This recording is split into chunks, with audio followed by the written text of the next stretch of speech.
Welcome to Geetamrit. Bhagavad Gita में जीवन के मूल प्रश्नों का उत्तर मिलता है। मैं कौन हूं? आत्मा क्या है? आत्मा का स्वरूप कैसा है? गीतामृत में इन्हीं विषयों का वर्णन सरल शब्दों में। Gita is eternal science and researching Gita we get amrit. अहम ब्रह्मास्मि, मैं आत्मा हूं। पिछले सेशन में चर्चा की थी अध्याय 9 श्लोक 25, 26 एवं 27। आज के चर्चा का विषय है अध्याय 9 श्लोक 28 एवं 29। अध्याय 9 राज विद्या योग, परम गुह्य ज्ञान, the confidential knowledge of the absolute. श्लोक 28। शुभाशुभ फलैरेवं मोक्ष से कर्म बंधन, संन्यास योग युक्तात्मा विमुक्तो मामु पश्यसि। इस प्रकार मुझे अर्पण करने से तुम शुभ अशुभ फलस्वरूप कर्म बंधनों से मुक्त हो जाओगे और संन्यास योग से युक्तित हुए तुम विमुक्त होकर मुझे ही प्राप्त हो जाओगे। Thus thou be freed from the bonds of action yielding good and evil fruits, with the mind steadfast in yoga of renunciation and liberated, thou shalt come unto me. पिछले सेशन में भगवान श्री कृष्ण ने अर्जुन से कहा कि हे अर्जुन, तुम अपना संपूर्ण कर्म मुझे अर्पण कर दो। यहाँ भगवान श्री कृष्ण कह रहे हैं कि मुझे अर्पण करने से तुम शुभ अशुभ फलस्वरूप कर्म बंधनों से मुक्त हो जाओगे। कर्मों को ईश्वर को अर्पण करने से चित्त शुद्धि होती है और भक्त संन्यास और योग का आचरण करते हैं। संन्यास का अर्थ है अहंकार से प्रेरित कर्म का त्याग और कर्म फल की आसक्ति का त्याग।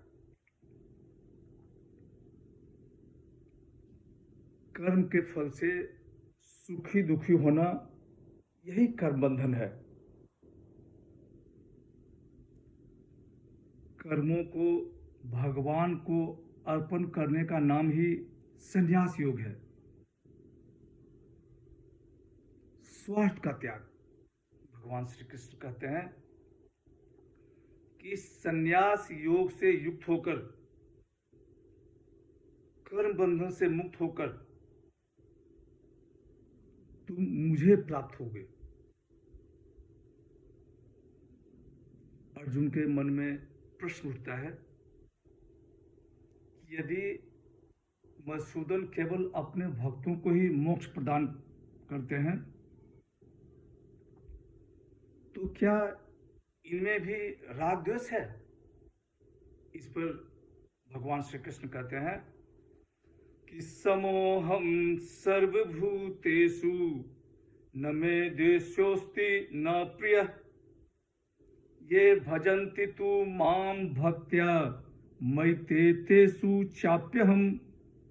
मैं संपूर्ण प्राणियों में समान हूं। उन प्राणियों में न तो मेरा कोई द्वेषी है और न कोई प्रिय है, परंतु जो भक्ति पूर्वक मेरा भजन करते हैं वे मेरे में हैं और मैं उनमें हूं। I am the same in all living beings. None is hateful, not dear to me. but those who worship me with devotion, they are in me and I am also in them. भगवान श्री कृष्ण कह रहे हैं कि मैं संपूर्ण प्राणियों में समान हूं, सब में मेरा ही अंश है। उनके पुण्यात्मा या पापात्मा होने पर मुझे राग द्वेष नहीं होता है। मेरी प्रकृति से सभी समान रूप से लाभान्वित होते हैं। वर्षा के पानी से फूल के पौधे को और कांटे के पौधे को, दोनों को समान रूप से मिलता है। छायादार वृक्ष पुण्यात्मा और पापात्मा दोनों को समान रूप से छाया प्रदान करते हैं। कल्प वृक्ष से दोनों समान रूप से लाभान्वित होते हैं।